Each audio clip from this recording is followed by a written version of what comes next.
There is a country that exists in the world's imagination as a kind of living museum, a frozen page from a Cold War textbook. We think we know it, a land of vast, empty streets, of goose-stepping soldiers, of a people locked in a perpetual, gray uniformity.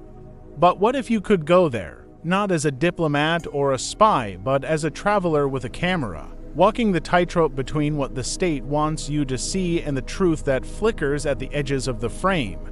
This is a journey into North Korea in the year 2025, a journey that does not seek to confirm the old myths but to discover the strange, contradictory, and deeply human new reality growing within the shell of the old one. It is a story not just of a political system, but of the quiet, everyday acts of life that persist beneath it. The first thing you must understand is that you are not simply entering a country, you are entering a narrative. A story that has been meticulously written, directed, and stage managed for over 70 years. From the moment you cross the border, you feel the architecture of this control. Your route is not your own. It is a pre-approved circuit of monumental sites, the vast, spotless plazas of Pyongyang, the towering statues of the leaders that demand not just respect, but a specific, choreographed bow. The guides are polite, knowledgeable, and they are always watching not just you, but how you watch their world. You see what they want you to see. The manholes on the streets are welded shut, a small, telling detail that speaks of a profound fear of the underground, of what might move unseen.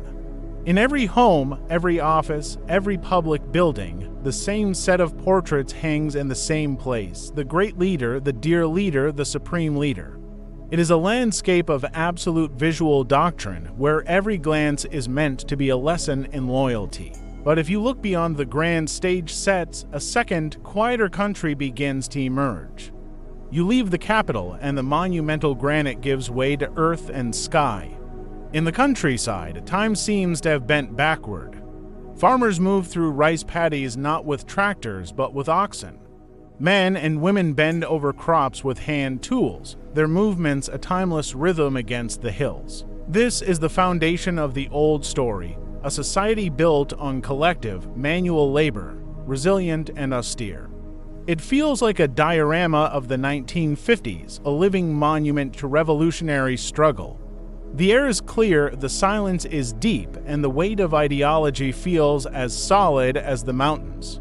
This, you are meant to understand, is the pure, unspoiled heart of the nation. Then you return to Pyongyang, and you are hit by a wave of cognitive dissonance. Because something new is growing in the shadow of those old monuments. The streets, once famously empty, now have traffic. Not a New York gridlock, but a steady stream of cars, many of them Chinese-made sedans and SUVs. And in those cars and on the sidewalks, you see them, smartphones, not the clunky bricks of a decade ago, but sleek, modern devices. People are looking at them, tapping on them, living a digital life right under the noses of the watchful portraits. This is the crack in the monolith. The device in the pocket is a portal to a world of information, connection, and ideas that the state cannot completely control.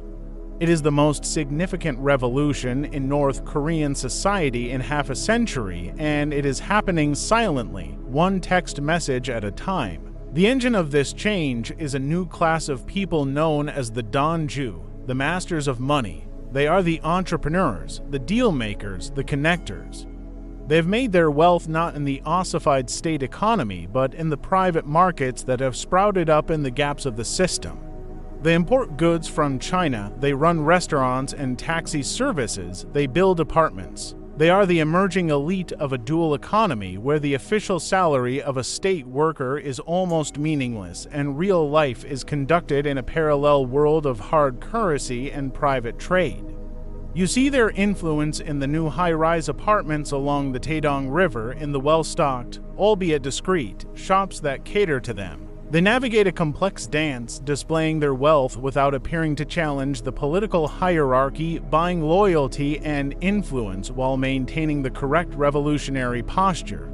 They are the human embodiment of North Korea's new contradiction, a capitalist spirit thriving inside a communist shell. And what of the ordinary people? the ones who are not Donju, who are not high-ranking party officials, but who must live in this changing world. This is where the journey becomes most poignant.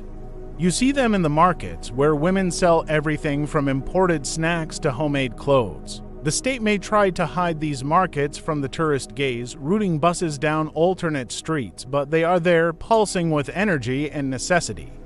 You see them on the subway, where the astonishing, palatial depth of the stations contrasts with the weary, thoughtful faces of the commuters.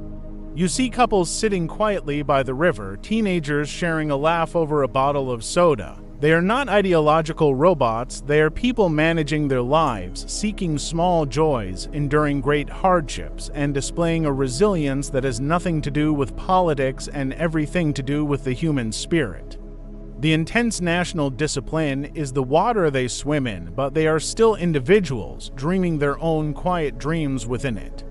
So, what are we left with at the end of this journey? Not a simple picture of a hermit kingdom, but a portrait of a society in a slow, silent, and profound transformation.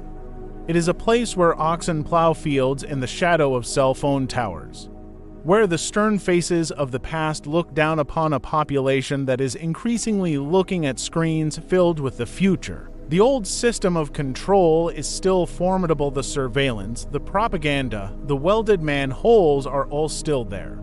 But it is now competing with a new force, the desire for connection, for material comfort, for a life that is about more than just struggle.